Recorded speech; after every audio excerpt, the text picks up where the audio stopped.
As you know, this symbol comes from the Order of Solomon's Seal, which is handed down by Emperor Johannes IV, defender of Ethiopia during a lot of colonialism and stuff like that.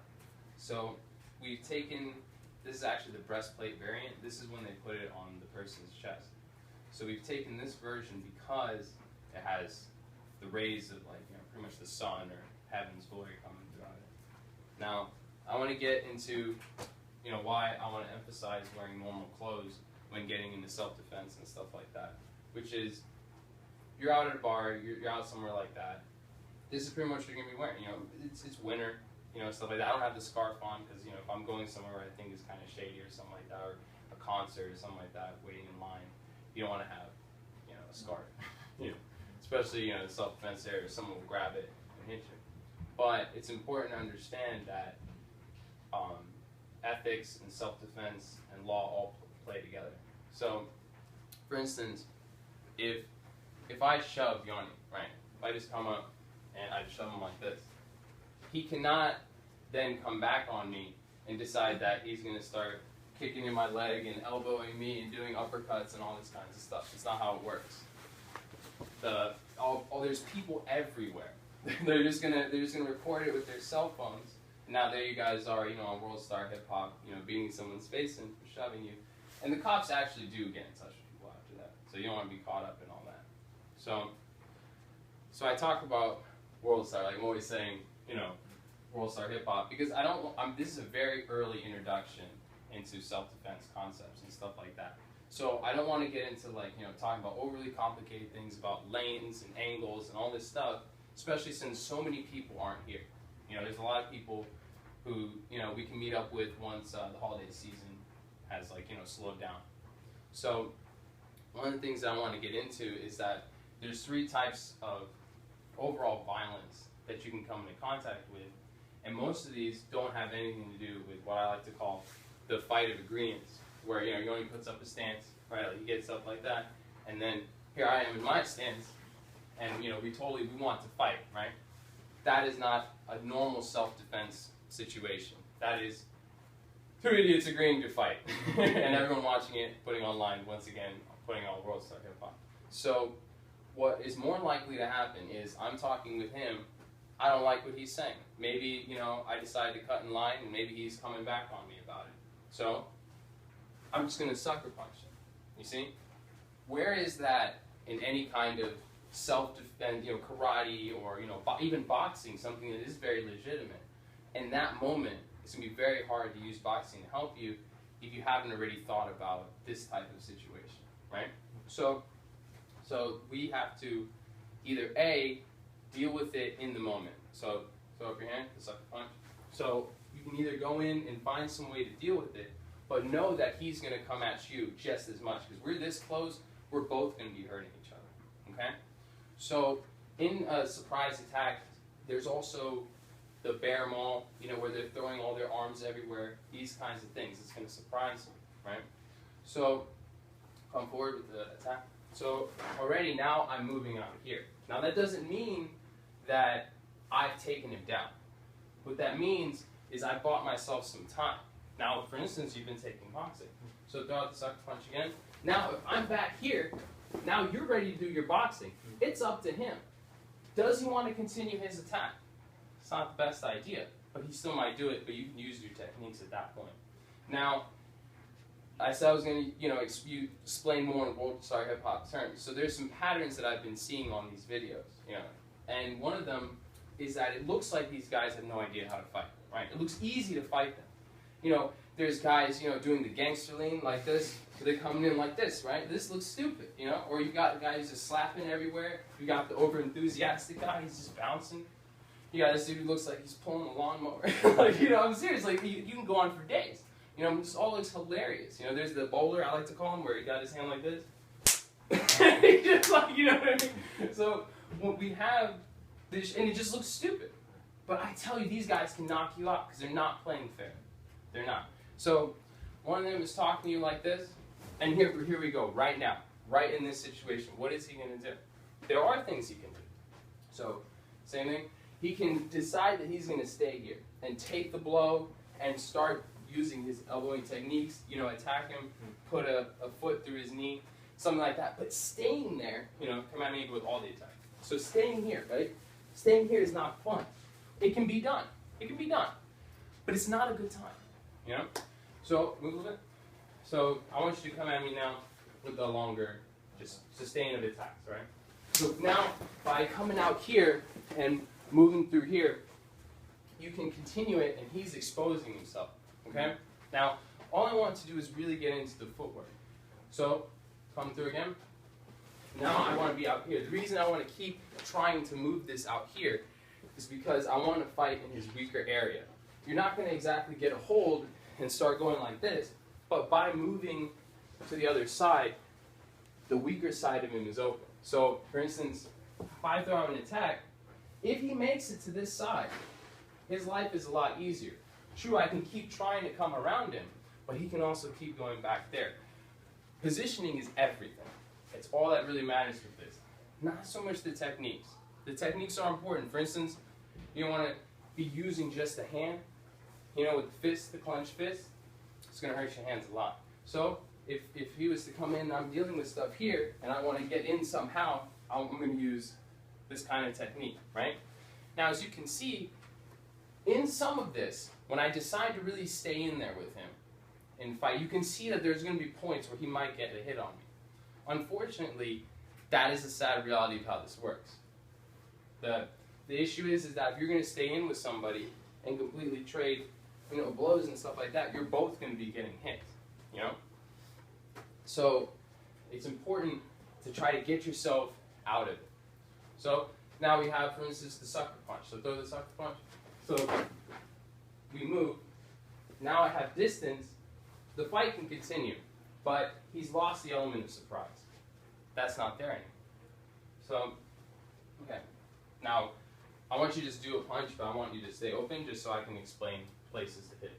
So just throw yourself out. Okay, so now that we're out here, right, take a look at the areas to hit. You know, he's frozen in motion, so we can talk about this, which is his supports are what's really important. I don't want to go for a knockout blow as soon as the fight starts. It's going to expose me.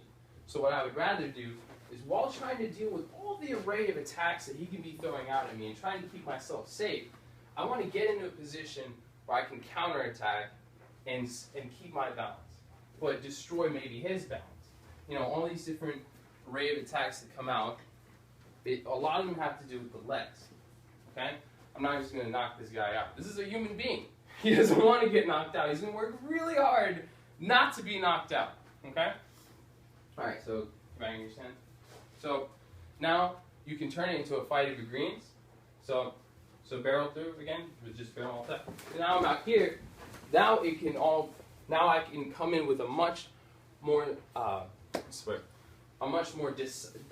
out tactical way that I want to attack, while he's already trying to close distance, throwing madness, and I'm trying to cut angles to make sure that that's not going to happen. Okay.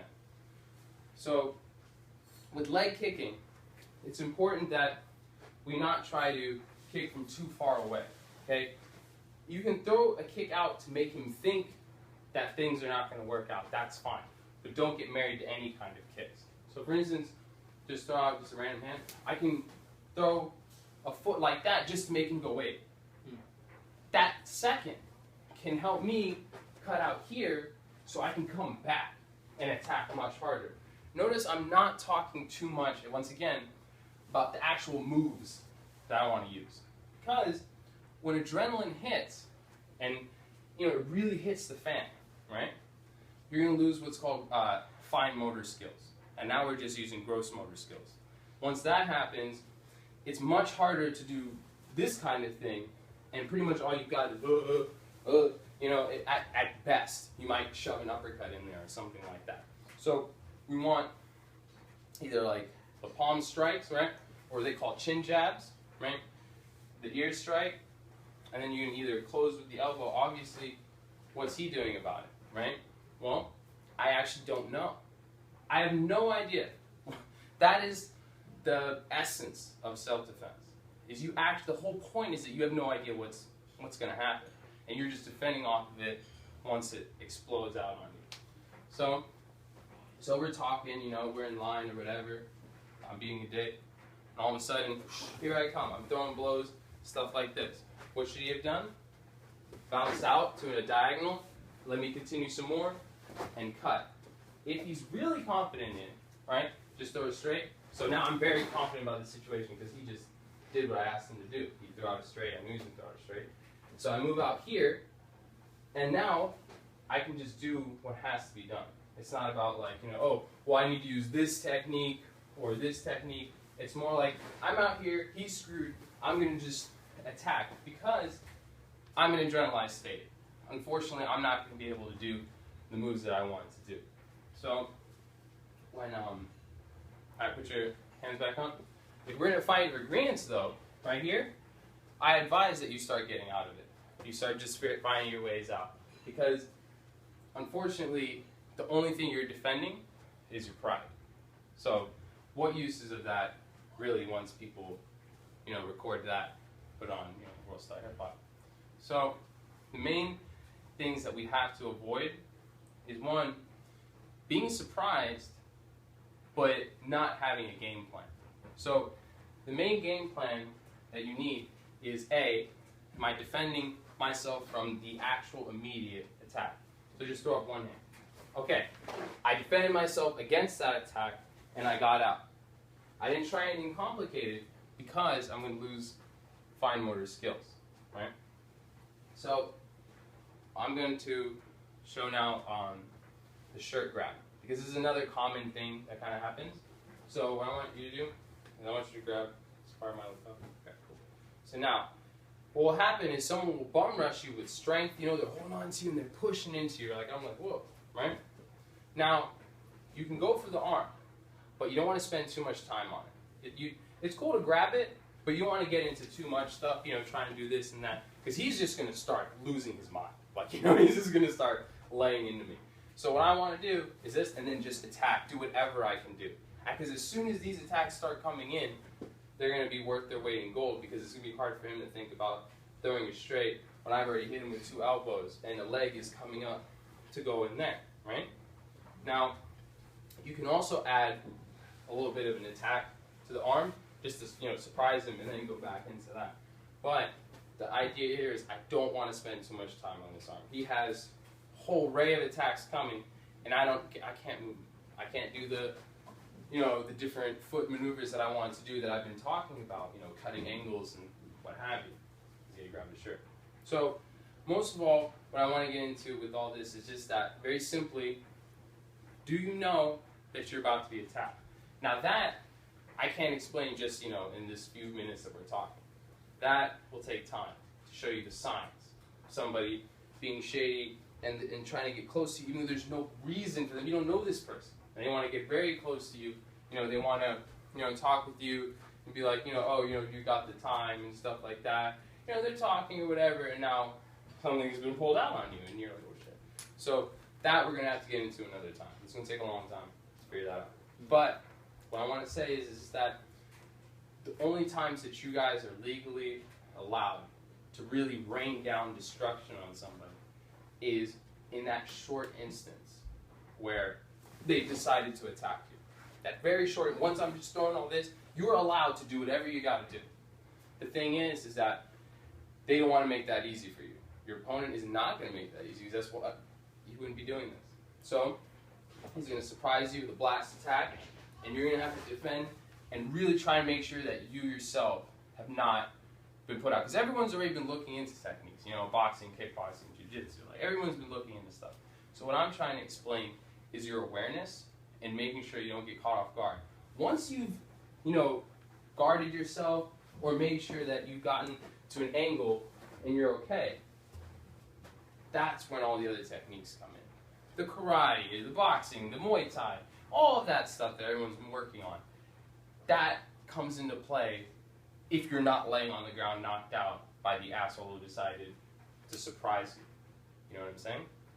So, yeah, so now when we're done, we're going to work on these drills. We're going to work on the surprise attack, where it's just a bunch of maul. We're going to work on the sucker punch. we're going to work on prolonged attack, where someone has tried to attack me, and I've made my distance, okay? And now they're continuing, and I'm making preparations to make them, feel sorry for continuing this attack. Or by escaping the surprise attack, and now you've made your distance, now you're going to fight with greens. Now he might still press on with that. That's not always going to happen, but he could. If that happens, if your opponent presses on after you've made distance and you're in a stance, then you can still fight this person. Not because it's cool or it's good or whatever, because he's obviously still closing the distance, has his hands up, and he still wants to do you harm. You've made it clear to everyone that you wanted to get out of there. He doesn't give a shit. So he's coming anyway. So, yeah, bottom line. Okay? Take out the supports. Okay? Be safe. And be safe means a lot of things. We're going to have to work on that. It means a lot of things. Bring it, for instance, if I get close enough to elbow him, right? So throw an elbow.